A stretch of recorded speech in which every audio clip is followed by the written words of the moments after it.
Tiens, allez, on va faire une nouvelle guidance aujourd'hui, donc générale, intemporelle. Générale, ça correspond pas à tout le monde, prenez ce qui résonne en vous, prenez les messages qui vous parlent, qui correspondent à votre situation intemporelle. C'est le bon moment quand vous cliquez.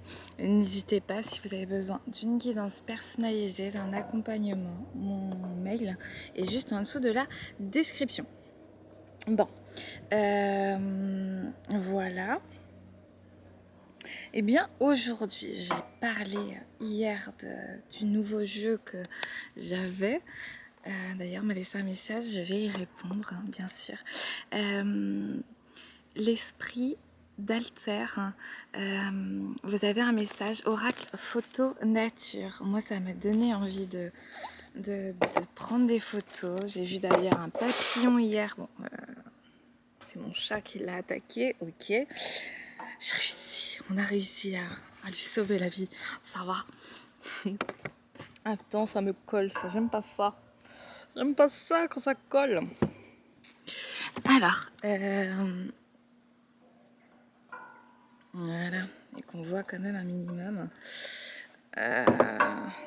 sans que ça me colle trop. Voilà. Donc, allons voir un petit peu les messages du jour. Hop, en sachant que je viens de l'avoir, je vais regarder un peu si ça me parle pas, si je suis pas tombée dessus aussi, les messages que l'auteur a laissé. Voilà, je parle de ça et bien sûr, je tombe sur une. Je ne suis pas tombée. Allez. Ok. Donc on a le 53. Alors, savoir ce que c'est comme oiseau, n'hésitez pas si vous connaissez. Je pense pas que ce soit un aigle, un bison, c'est pas ça non plus. Je ne sais pas. Je ne sais pas. Ok. Là, le cactus, je vous montre ça comme ça et hop, je rapproche avec le cactus comme ceci. Hop, la petite grenouille qui sort des nénuphars. Ça, et pour finir, le volcan en éruption, et je vous montre un peu plus près pour voir un peu la beauté un peu de ces photos. Donc, après je vous les mets ici pour que vous ayez un aperçu une fois que moi j'en ai parlé. Donc on va commencer avec la 53, je vais aller voir quand même les messages sur chaque. Voilà, prendre de la hauteur, ça je l'avais, avoir un angle de vision plus large de la situation. Donc, prendre du recul, de la hauteur sur une situation actuelle. Est-ce qu'il y a encore des attentes, dans le sens où on attend une réponse, où on a besoin d'avoir un retour, on se questionne, on a besoin de réponses à nos interrogations, et là c'est plutôt une question d'intériorité, comment je peux régler ça en fait en interne pour être apaisée. Avec la 19, défense, protection, blessure cicatrisée, conservez votre beauté, votre spontanéité, votre charme, tout en gardant vos distances. Vous êtes solaire, mais ne vous laissez pas envahir. Hop, il y a ça. Et en fait, on peut aussi voir avec cette histoire, effectivement, le côté cicatrice au niveau des blessures, et aussi le côté un peu masculin, le phallus en puissance, et le côté féminin qui s'ouvre, et peut-être une réharmonisation du masculin et du féminin, quelque chose d'ouvert sur, si on parle d'une relation sentimentale, ça peut être une ouverture aussi sur le côté charnel et l'ouverture du cœur.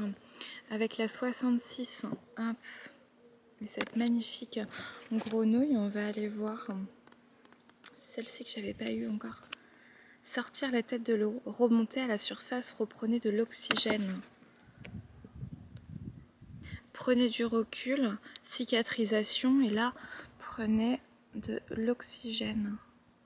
sortir la tête de l'eau. Ok. Et en fait, avec le côté nénuphar, en fait, un nénuphar, ça naît de la boue, ça naît de quelque chose de difficile, et après, ça donne quelque chose de magnifique, de très poétique, je trouve. Et avec ce volcan en éruption, c'est quoi l'idée du volcan en éruption? Volcan actif, réveillez votre force endormie, recrachez tout ce qui n'est pas digeste. Je vous la remontre.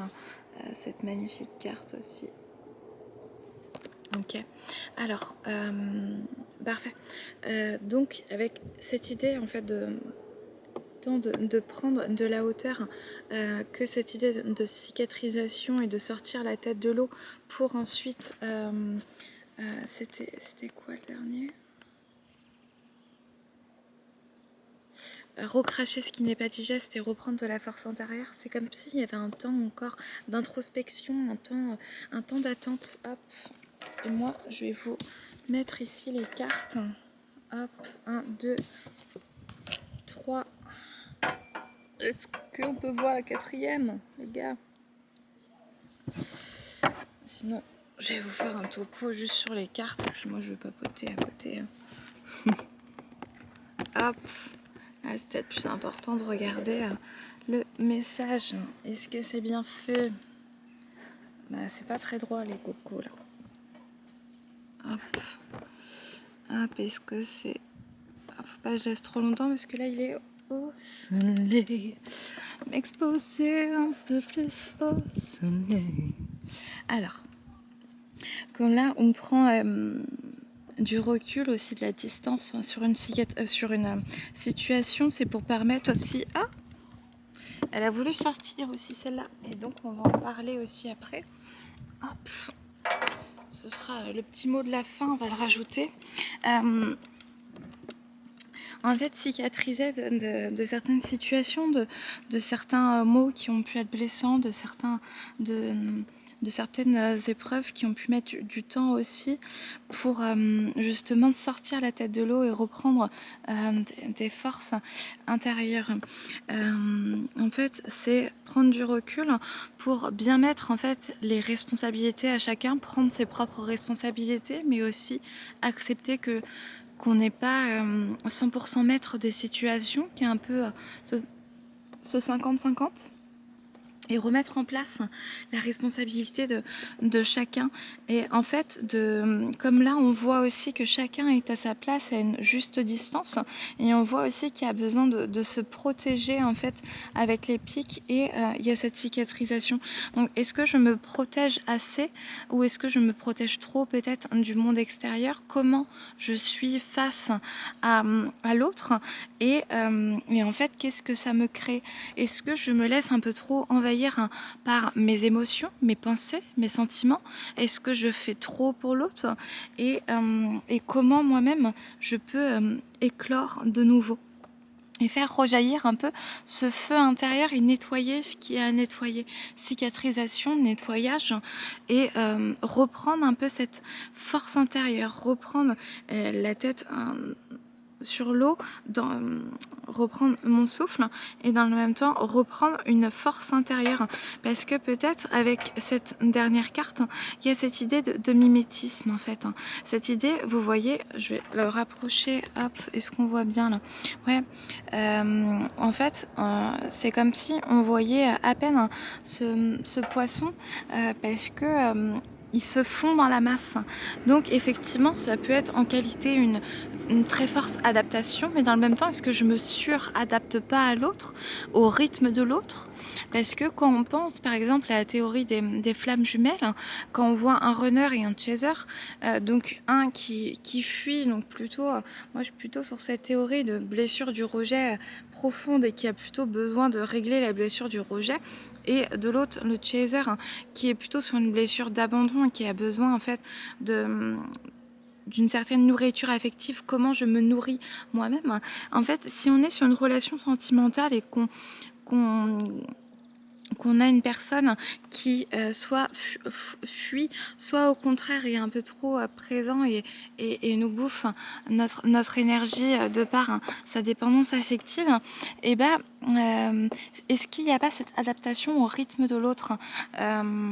Je sais plus qui avait dit comme ça, si moi je vois quelqu'un et je dois adapter en permanence ma propre marche, c'est-à-dire que je dois soit être en accéléré, soit au contraire être au ralenti. Je préfère continuer ma route, puisque sur la route, je vais rencontrer d'autres personnes qui marchent au même rythme que moi. Et en fait, c'est ça. Est-ce qu'il n'y a pas cette suradaptation qui peut fatiguer aussi, que ce soit dans un sens ou dans l'autre, au niveau relationnel? Est-ce qu'il n'y a pas le fait de trop donner, de trop s'adapter, de trop se fondre dans la masse, de ne peut-être pas assez prendre sa place, ou de ne pas être dans un endroit qui nous correspond spécifiquement et totalement, ce qui nous ralentit aussi sur notre processus et sur notre chemin. Voilà, je dirais ça pour ce premier message. Hop.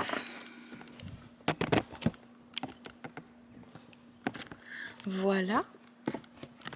Mais super.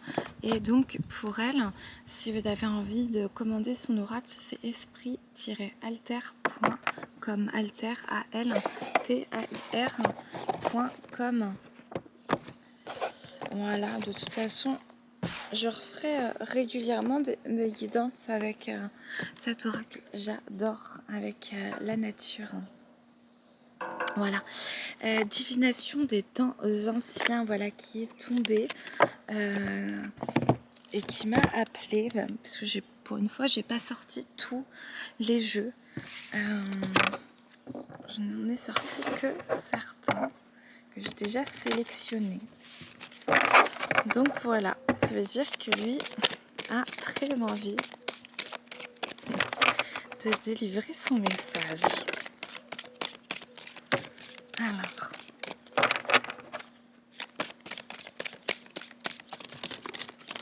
là il y en a trop.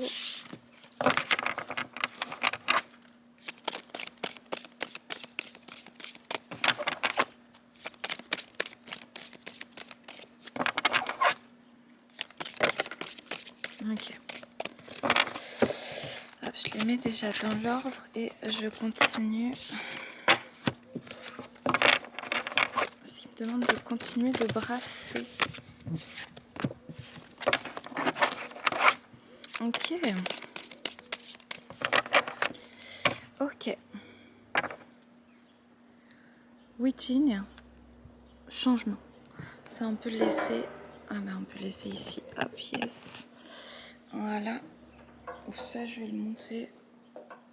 Je suis pas encore totalement au point avec la géométrie, enfin, l'espace. Wigging, changement. Ok, qu'est-ce que j'ai avec ça? C'est plutôt une recherche de changement intérieur. On parlait tout à l'heure un petit peu du positionnement, comment je me positionne un petit peu face à l'autre, comment je peux me positionner aussi face à moi-même, mes engagements avec moi-même. Est-ce que aussi je suis pas très tolérante avec l'autre et peut-être très exigeant et très dur envers moi-même.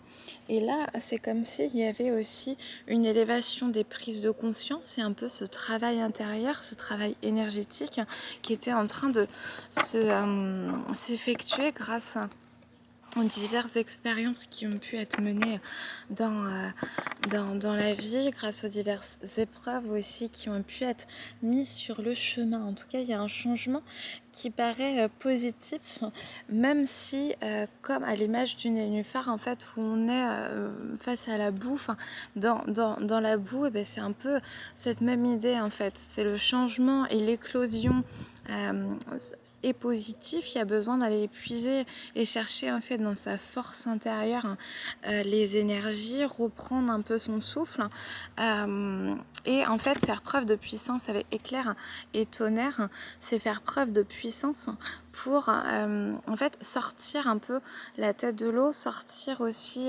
des fausses croyances qu'on peut avoir sur nous, sur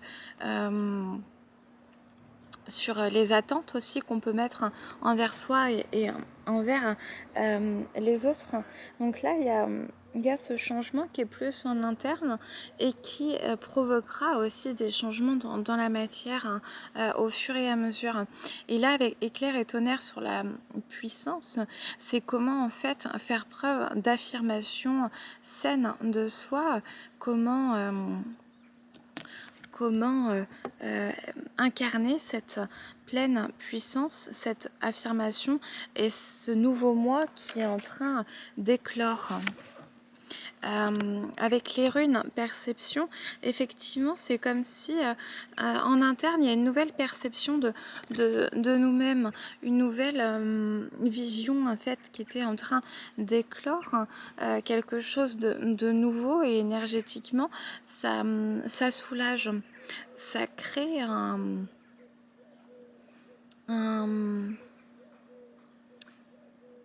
comme si on avait créé en fait de la place pour faire cette peau neuve, pour intégrer d'autres énergies, pour intégrer d'autres savoirs, d'autres croyances.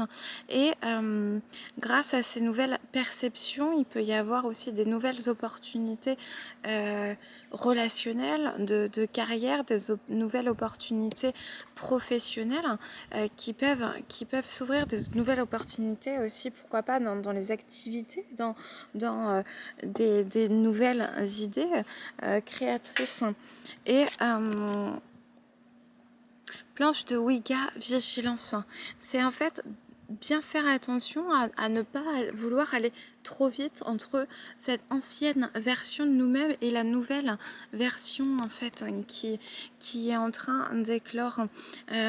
C'est plutôt prendre le temps d'intégrer, prendre le temps de se soigner, prendre le temps de se réappréhender, de se connaître, de se chouchouter et de se réénergiser et d'être un petit peu en nous, avec nous et tout en restant en contact avec les autres. Mais c'est comment en fait je peux prendre le temps de me connaître et de fleurir à nouveau avec ces fleurs. Et en fait, c'est accepter avec les fleurs l'inconstance. Parce que quand on cueille la fleur a une durée de vie limitée, un petit peu à l'image du papillon par exemple. Et bien, on fait tomber nos propres pétales, on fait tomber des couches de nous-mêmes et c'est comment se redonner naissance, comment se réinventer, comment aussi on peut faire des rencontres par exemple éphémères, on peut aussi j'en sais rien, voir un film qui nous émeut ou faire un rêve dans lequel on a envie de rester et finalement accepter que certaines énergies ne font que passer, certaines personnes aussi, certaines situations. Il y en a qui sont faits voilà, pour durer et d'autres au contraire qui sont faits pour ce côté éphémère. Donc accepter en fait le mouvement cyclique de la vie, la naissance et la mort. Dictionnaire, communication. Là, on touche plus au chakra de la gorge. Je vois aussi au niveau des connaissances comment exprimer ma pensée au plus juste de ce qui vibre à l'intérieur de moi. Comment prendre le temps aussi de communiquer, de me faire comprendre et comment moi-même me comprendre et comprendre mes propres envies, mes propres besoins et ma guidance intérieure. Et pourquoi pas faire cet exercice du dictionnaire, ouvrir un dictionnaire et regarder le mot qui vient en fait pour comprendre et pour appréhender au niveau des mots peut-être ce qui nous traverse, ce qui peut nous bouleverser aussi par moment, parce que là, avec la flèche et concentration, c'est comme si, effectivement, il y a peut-être de multiples possibilités, de multiples envies, de multiples trajectoires possibles. On est peut-être dans une croisée des chemins où nous avons des décisions nouvelles à prendre, un nouveau lieu de vie, un nouveau compagnon, un nouveau travail, de nouvelles activités, de nouvelles rencontres. Et c'est comment se fixer une ligne directrice et comment se créer un but tout en restant concentré et fixé sur ses buts et ses objectifs. Être à l'image de cette flèche et aller en fait droit au but, droit aux objectifs ou à l'objectif qui est à atteindre. Parce que hydromancie avec les illusions, en fait, là on a toujours l'idée des fleurs. Peut-être qu'il y a eu des situations éphémères qui ont été mises sur le chemin pour finir des cycles karmiques, pour finir un schéma répétitif, pour faire éclore quelque chose de nouveau. Et en fait, c'est ce qui est projeté sur l'autre, toute la beauté en fait, parce que là c'est magnifique, toute la beauté qui peut être projetée sur l'autre et vue à l'extérieur, c'est comment le nourrir à l'intérieur. Parce que si je m'illusionne dans mes relations et si je donne tout à l'extérieur, que me reste-t-il dans ma propre coupe? Est-ce que parce que là en fait par exemple on voit que c'est rempli cette coupe, donc on ne peut rien rajouter, sinon en fait les fleurs vont s'enlever, les fleurs vont tomber. Donc c'est comment arriver à me nourrir en interne pour faire fleurir en fait et planter des graines dans mon propre vase. Puisque là il y a de nouvelles racines qui sont en train de naître, une éclosion, et comment je nourris. Comment je me nourris, ça peut être au sens littéral du terme, comment je me nourris par la nourriture, les aliments que j'ingère, comment je bois de l'eau, est-ce que j'énergise aussi mon eau, je dis ça parce que j'ai soif, je l'énergise en même temps, j'en profite.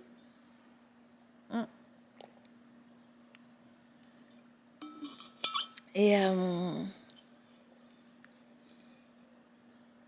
quelles sont les illusions que je me fais sur moi-même et sur les autres en fait, de penser par exemple qu'en ayant cette nouvelle chose, ce nouvel objet, une nouvelle personne, un nouvel appartement, un nouveau lieu, une nouvelle activité, je pourrais trouver mon équilibre intérieur.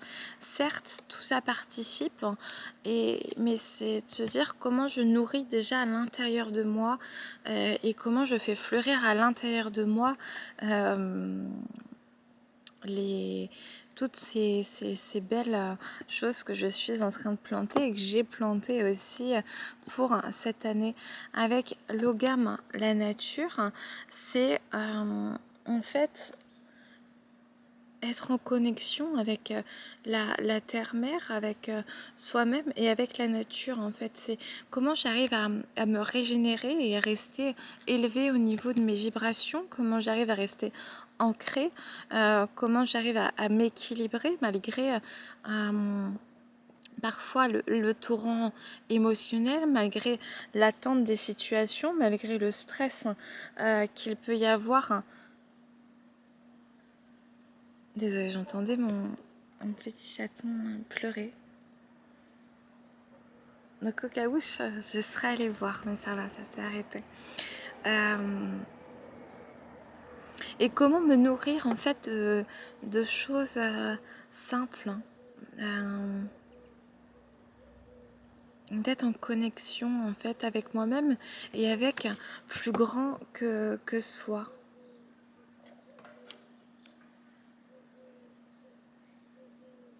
Et en fait, qu'est-ce que la nature a à nous apprendre? Quand on regarde les arbres et les feuilles, on peut voir avec le vent qu'ils font une danse comme ça. Ils sont en train de danser harmonieusement et en fait, ils ne se touchent pas. Ils dansent, ils s'entrecroisent et finalement, il n'y a pas de coalition, bah, sauf si vraiment il y a la tempête, là c'est autre chose, mais c'est vraiment quelque chose qui se crée naturellement, énergétiquement. Donc c'est comment danser avec la vie, comment danser avec nous-mêmes et comment danser avec les autres. Trouver en fait cet équilibre pour se frayer un chemin. Et là, les rêves, incubation. Déjà, il y a le rêve au sens, quand on est en plein sommeil, peut-être écrire ses rêves et faire attention aux sensations qu'il peut y avoir au lever et au-delà du rêve au sens littéral quand on dort, c'est quels sont mes rêves, est-ce que je fais des pas pour réaliser mes propres rêves, est-ce que je peux prendre des risques, est-ce que je peux sortir aussi de ma zone de confort pour réaliser en fait les les aspirations profondes à laquelle j'aspire, quels sont mes rêves et est-ce que je, je les écoute? Est-ce que je suis à l'écoute? Est-ce que je peux écrire aussi les pensées qui me viennent et en faire un petit peu un dessin intérieur? Là, c'est comme si elle était dans une bulle de protection, une bulle. Et c'est quelle est la bulle, quel est le monde que j'ai envie de me créer et comment y parvenir petit pas par petit pas. Avec le miroir de divination et projection, c'est déjà, est-ce que j'ose me regarder droit dans les yeux, en face, dans un miroir? Est-ce que je ne vois que mes défauts, que ce qui est perfectible? Est-ce que j'accepte l'imperfection, peut-être le vieillissement aussi de la peau, les rides qui peut y avoir, certaines douleurs qui peuvent éclore et naître aussi dans le corps? Est-ce que je suis à l'écoute de tous ces signes? Est-ce que je ne me focalise pas que sur les détails comme ça qui ont une certaine importance?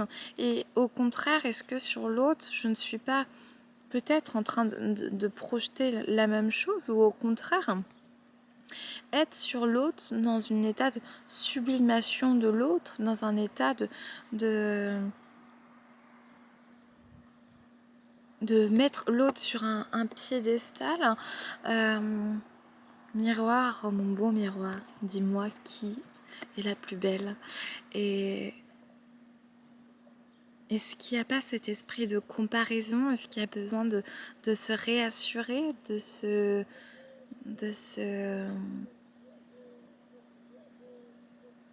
sentir belle et beau, de, de retrouver contact avec soi d'une manière différente que le simple reflet que nous dégage le miroir? Quelle projection je me fais de moi et de l'autre?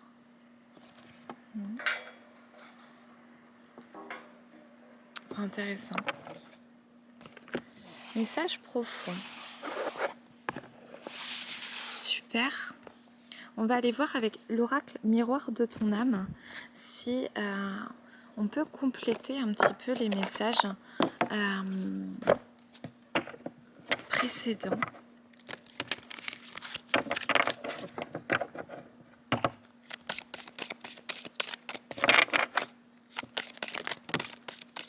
Tout ça, c'est validé. Hop, celle-là aussi. Et bien, on va refaire un peu ce même exercice et c'est bon. L'intuition. Ma petite voix est toujours plus juste que celle de la raison. Ce qui est intéressant, c'est qu'on parle d'une petite voix et on voit un ours qui enveloppe la femme comme ça et elle est totalement en fait en train de s'abandonner dans cet ours.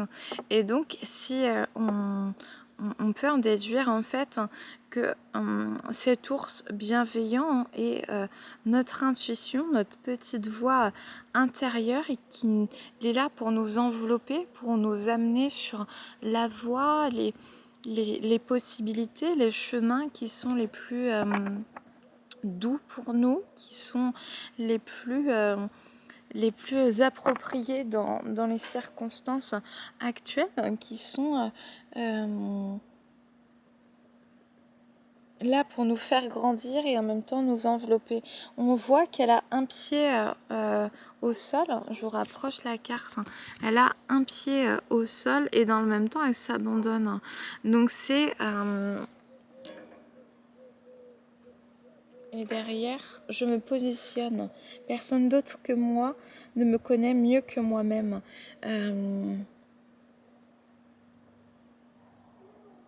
C'est ça en fait. Et là, quand je me positionne, elle a les seins nus et puis elle danse librement. Et en fait, si je fais le parallèle avec ce que je disais avant, avec le côté de bien être, de garder en fait un pied et globalement les pieds sur terre, c'est quand on a une idée, une intuition, quelque chose qui nous appelle comme ça, c'est de faire confiance à sa voix intérieure, à sa guidance intérieure, à sa puissance de décision, de ne pas se laisser entraîner par autrui, par les conseils extérieurs et de bien s'écouter en fait parce que chacun pourra avoir son avis, son opinion, ses croyances personnelles et parfois ça peut nous créer du doute, des remises en question qui peuvent être inutiles. Donc, que vous dit votre voix intérieure, votre intuition sur la situation ou les situations qui peuvent vous mener jusqu'ici? J'incarne ma spiritualité. J'ai foi en mon âme comme elle a foi en moi. En fait, on est toujours dans cette idée là de mise à nu. Là, elle a enlevé sa robe et là, cette mise à nu, comment se mettre à nu avec moi-même, tout en restant en fait enveloppée et dans une bulle de protection que je me crée. Et en fait, avec la couleur violette, ça fait penser au chakra coronal, donc à la connexion avec la source et avec plus grand que soi. Et connexion avec mon âme, c'est connexion avec toute son intériorité, sa singularité, c'est son côté un petit peu instinctif et sauvage. Et comment je me reconnecte en fait à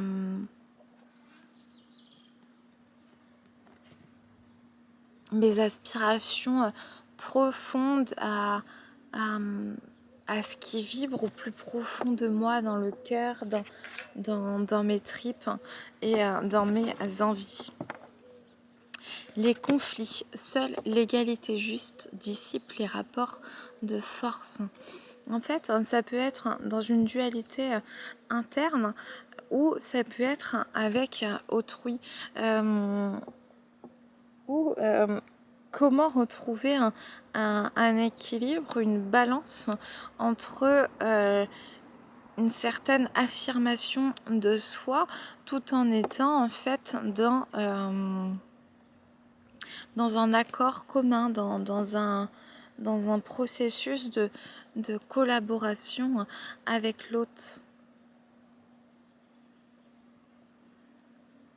Rester sur un pied d'égalité. Est-ce que j'ai tendance à plutôt me soumettre ou à vouloir reprendre le contrôle sur les situations, donc à dominer l'autre, ou est-ce que j'ai tendance à fuir? Est-ce que quand il y a un conflit, mon corps se paralyse et il y a quelque chose en moi qui se fige? Est-ce que je suis en train plutôt de chercher le conflit ou de fuir un peu les conversations qui pourraient être conflictuelles? Quel est mon rapport en fait avec ce sentiment de conflit? La blessure de négation comme mon pire cauchemar est de décevoir. Et si on met ça en parallèle avec les conflits, en fait, cette peur de décevoir, est-ce que est-ce que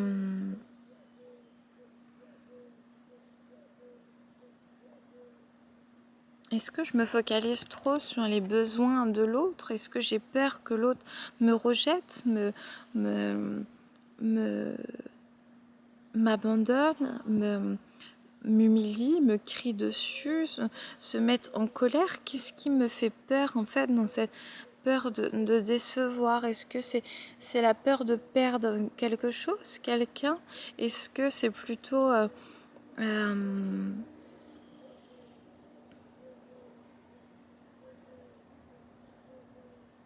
je vais aller voir un petit peu cette blessure.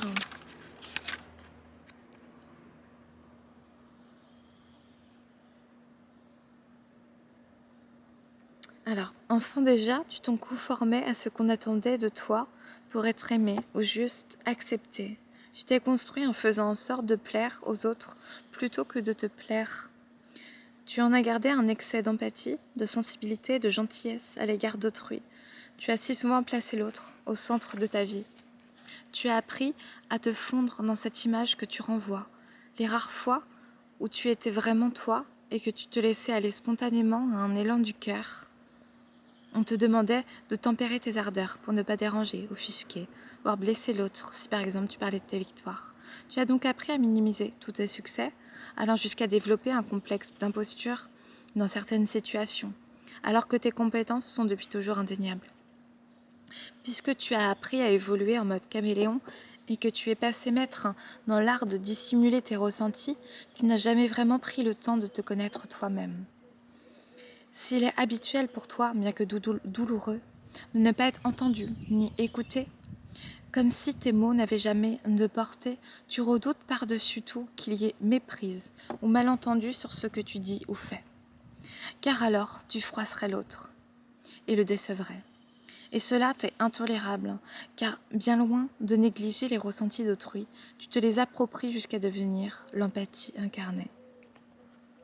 Puisque évoluer en ne t'autorisant pas à être qui tu es entraîne de nombreux stress et frustrations, pourquoi ne pas enfin prendre ta place en étant dans l'expression juste de toi-même? Il est temps d'ôter les masques et de révéler tes talents et tes dons multiples, sans plus redouter de heurter. Ta réalisation personnelle se situe de l'autre côté de l'océan de tes peurs. Tu es invité à traverser à la nage ces vagues et ces rouleaux pour accueillir le véritable cadeau de la vie, naître à toi. Car tel que tu es assez pour contenter l'univers. Tu es même parfait. Tel l'éléphant, qui est un animal de douceur et de sagesse, soit un exemple de force et de puissance dès qu'il s'agit de proposer ta vision de la vie. Magnifique. Ouais, l'idée de suradaptation, d'être un peu ce caméléon. Alors, peut-être que ça va couper parce qu'il fait trop chaud pour la caméra, on verra. Cette idée, voilà, de suradaptation à l'autre, le fait d'être caméléon, d'avoir grandi en fait dans une fratrie peut-être où il n'y avait pas la place d'être soi-même. Certains appellent ça être humble.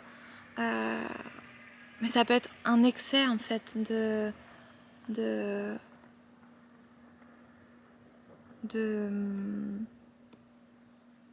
et en se cachant et en s'adaptant en permanence à l'autre, c'est comme si on ne s'autorisait pas à se révéler à nous-mêmes, à se révéler à autrui, et, euh, et on se camouflait, on se cachait.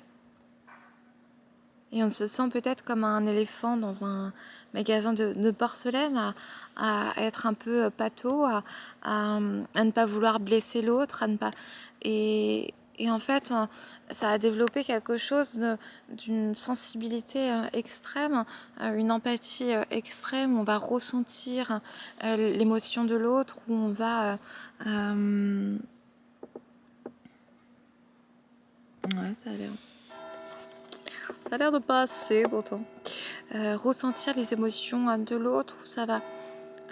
Et c'est comment s'affirmer. Et encore l'idée de se donner naissance, c'est intéressant, c'est important. La fierté, pourquoi nier davantage ma souffrance par orgueil? En fait, en ne prenant pas sa place et en laissant en fait une adaptation, une suradaptation à l'autre, par peur de blesser, par peur de prendre trop de place, on voit... je ne sais pas si là ça correspond à son cœur là qui est ici. Ceux qui sont spécialistes des biches, n'hésitez pas. Non, je ne sais pas.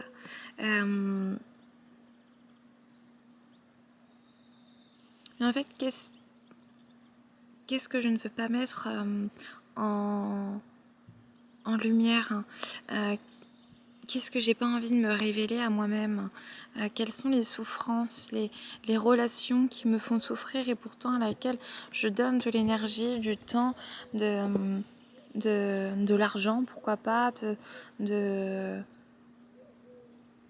pardon, de la bienveillance, de la compassion, de l'amour. Et en retour, en fait, il n'y a pas cette écoute bienveillante, il n'y a pas de place dans toute sa singularité, dans les qualités et les défauts, alors que nous-mêmes, il peut y avoir une certaine tolérance, ou trop peut-être de tolérance. Je ne sais pas si on peut être trop tolérant, mais en tout cas, quelque chose qui n'est pas révélé à nous-mêmes. Qu'est-ce que ça bloque à l'intérieur? Qu'est-ce que ça dit de moi? Je m'aligne sur mon axe de lumière. J'entends cette symphonie qui joue pour moi. Et en fait, c'est comment se retrouver soi. Encore comment éclore de nouveau, comment renaître à soi-même, soit avec soi et bien sûr avec les autres, mais être en fait dans son alignement propre. Qu'est-ce que j'aimerais faire et que je ne fais pas? Quels sont mes dons que je ne développe pas? Qu'est-ce qui m'appelle depuis longtemps et que je ne fais pas encore? Ça ne veut pas dire de faire un marathon et de tout faire d'un coup, mais plutôt qu'est-ce que je peux mettre en place au fur et à mesure pour moi, et comment me connecter en fait et m'ouvrir à moi-même et au monde. Le regard des autres. Je choisis de plaire ou de me plaire. Toujours cette idée de l'autre qui est pesant en fait pour soi.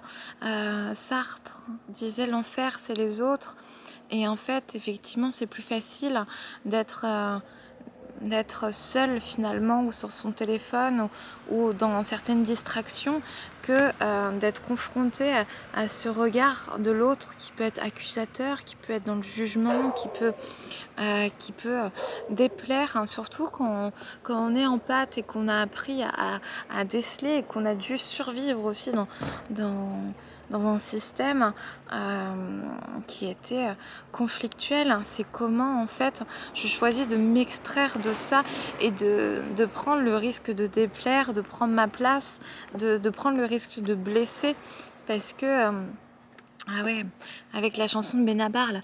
C'est l'effet papillon, petite cause, grande conséquence, plutôt jolie comme expression.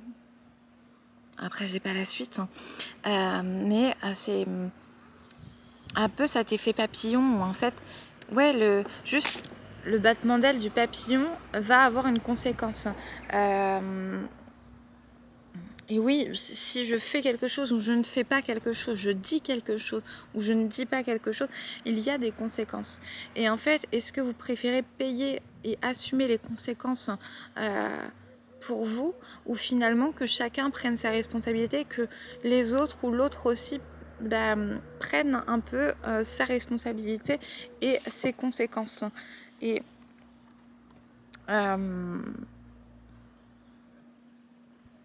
qu'est-ce que je risque en fait à faire ça? Quels sont les risques de déplaire? Ouais. Comment je peux travailler cette peur du regard de l'autre? La dépendance affective. Je ne cherche ni ma moitié ni mon complément puisque je suis déjà entier, entière.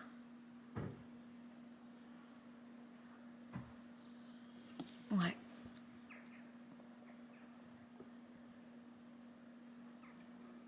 C'est un peu ça qui me dérange aussi dans la théorie des flammes jumelles, c'est de se dire que c'est une âme scindée en deux et que finalement on est complet que lorsque la réunion arrive. Et effectivement, on est déjà complet par nous-mêmes et de par notre existence, même des jumeaux. Bon, les siamois, après, j'ai eu ça comme exemple, il y a toujours des contre-exemples, mais même les jumeaux, en fait, sont très connectés, certes, mais dans le même temps, ils ont deux existences propres. Et c'est la dépendance affective est reliée à la blessure d'abandon. Est-ce que je m'abandonne moi-même? Et quand on revient avec l'autre, est-ce que au détriment de l'autre, est-ce que je donne trop? Est-ce que je suis dans la nourriture affective de l'autre, je remplis la coupe de l'autre, mais est-ce que je me donne assez à moi-même? Est-ce que je crée aussi des attentes sur l'autre pour que ce soit lui qui remplisse ma propre coupe, alors que c'est à moi de prendre ses responsabilités? Est-ce que je place les responsabilités au bon endroit? Qu'est-ce que je fais peser sur l'autre? Et qu'est-ce que je fais peser sur moi? Quelles sont les attentes que je mets envers moi-même, envers l'autre, envers mon partenaire? Est-ce que la recherche d'un partenaire n'est pas aussi un système compensatoire à la solitude? Et si c'est le cas, est-ce que je peux axer peut-être sur des relations plus amicales et comment je peux sortir de cette dépendance affective? Et la dernière carte, les addictions. Je trouve en moi la force d'être libre. Souvent, c'est relié en fait avec la dépendance affective et la blessure d'abandon. Il y a une compensation à l'extérieur d'un vide ressenti à l'intérieur. Et avec les addictions, c'est la même idée. C'est de se dire, ça fait penser à la carte du diable au niveau du tarot. C'est de se dire comment je vais puiser et chercher à l'extérieur une nourriture que je n'arrive pas à nourrir à l'intérieur.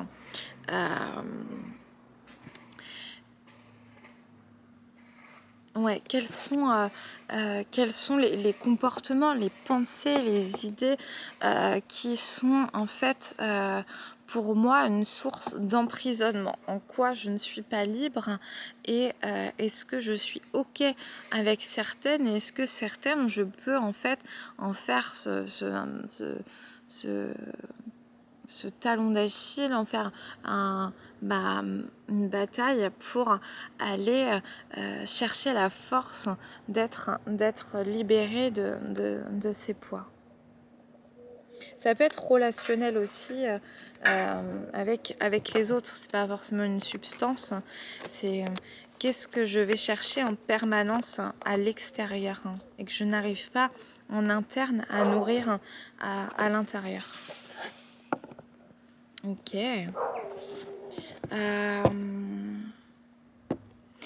Un dernier petit message avec l'oracle de la voix des âmes. Quelques cartes supplémentaires. Un dernier petit tirage pour continuer sur cette lancée.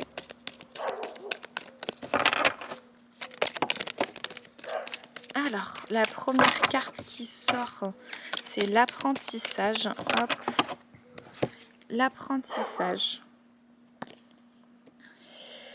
L'apprentissage. Et là-dessus, sur l'apprentissage, on voit en fait des signes astrologiques. On voit finalement une représentation de la lune et du soleil et toujours cet œil qui peut représenter soit le troisième œil si on met un rapport avec tout à l'heure, peut-être aussi le regard de l'autre. Qu'est-ce que je suis en train d'apprendre de moi-même avec les autres, des autres aussi. Qu'est-ce que l'autre me renvoie? Dualité. Là, en étant incarné, oui, il y a cette dualité, cette idée d'ombre, de lumière, de yin et de yang, cette idée de un peu la matière ou la spiritualité, comment réharmoniser en fait ce qui est duel chez moi et en fait qu'est-ce qui en ce moment me met en pleine dualité. Est-ce que je fais les meilleurs choix pour moi-même? Est-ce que j'emprunte la voie la plus sage, la plus simple pour moi, celle qui résonne en plus dans mon intériorité? Et qu'est-ce que ça m'apprend de moi en fait? Toujours ce serpent qui avait sur la carte d'addiction, dualité avec peut-être certains comportements, je fais certains comportements, j'ai conscience que ces comportements finalement peuvent me porter préjudice et je continue un petit peu à les exercer ou certaines pensées aussi qui peuvent se répéter. Et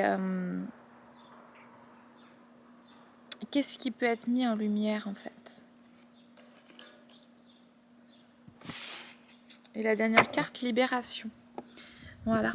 Comment me libérer en fait du poids intérieur que je me fais peser aussi, peur de se tromper, peur de l'échec, peur de ne pas y arriver, beaucoup de peur. Est-ce que je peux faire une méditation sur la peur, convoquer la peur et la balayer un petit peu en disant qu'elle n'existe pas finalement, que c'est une création de l'homme au même titre que la culpabilité par exemple ou d'autres émotions apprises.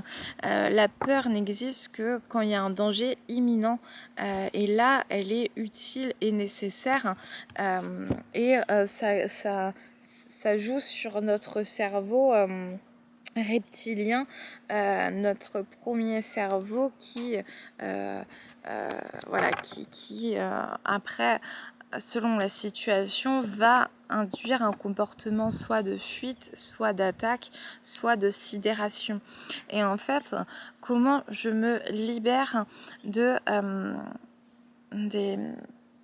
des peurs que je peux avoir, de la dualité entre l'autre et moi, qui suis-je au regard de l'autre, toutes les questions en fait qui peuvent se poser, libérer aussi des addictions. Libérer, délivrer, je n'en tirerai plus jamais. Libérer, délivré, cette fois-ci je m'en vais. J'ai cherché. À chaque fois, c'est le jukebox, il s'arrête assez vite. Perdu dans l'hiver. Le froid est pour moi le prix de la liberté. Qu'est-ce qui est pour vous le prix de cette liberté en fait? C'est ça. C'est c'est est-ce que je veux pas payer le prix si c'est une dépendance affective et que je ne quitte pas la personne. C'est est-ce que en fait c'est ce sentiment de solitude, cette peur de la solitude, de se retrouver seul, qui crée en fait de rester dans une situation pareille avec un travail dans un appartement, une peur de manquer peut-être aussi, un stress, des angoisses, qu'est-ce qui voilà, observer et regarder ce qui est animé en vous et ce qui peut être libéré en fait. Voilà.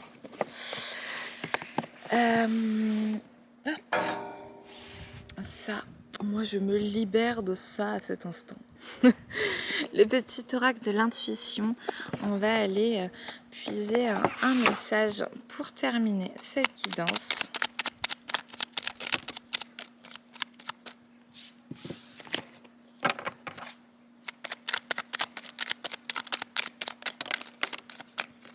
Voilà, j'ai 3 petits messages, ça me suffira pour aujourd'hui. Alors, roux. Toute émotion négative s'efface à la lumière de tes pensées positives. Utilise le pouvoir de ton esprit et ta réalité change comme par miracle. Bon, moi c'est un peu libération. C'est un peu avec cette pensée magique. Moi, je préconise plutôt un travail de fond sur les pensées, de regarder un petit peu les pensées récurrentes. Ce qui peut revenir un petit peu, c'est au niveau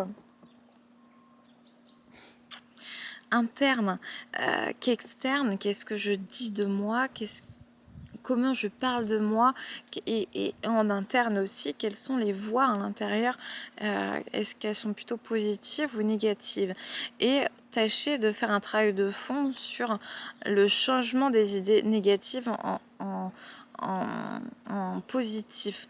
Ouais.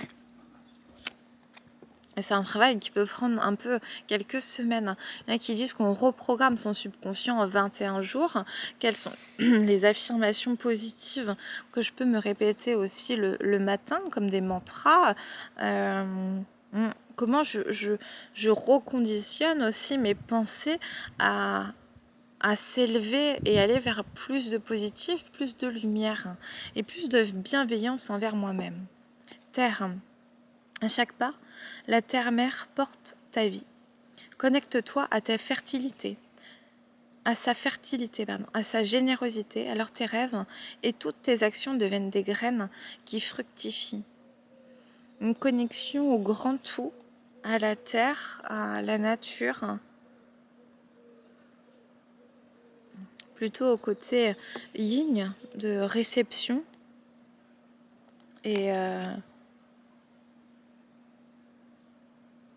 et pouvoir redonner à la terre, et la terre te le rendra. Joie. Le soutien de l'univers vient à toi dès que tu ressens de la joie. Mets-toi sur cette fréquence. Ton énergie devient magnétique et de belles surprises arrivent. Voilà. Là, c'est beaucoup... quand on fait le lien avec le début de la guidance, il y a des épreuves, il y a des périodes de stagnation, il y a besoin de reprendre de l'énergie et de reprendre de la force intérieure. Et c'est pendant cette période-là de reconstruction à soi-même et avec l'autre, comment je peux garder au maximum une belle énergie, de belles pensées et conserver une belle joie de vivre et l'envie de voir éclore de belles graines pour pousser au maximum. Bon, voilà. C'en est fini pour aujourd'hui. Je fais des bisous et puis à très bientôt. Salut!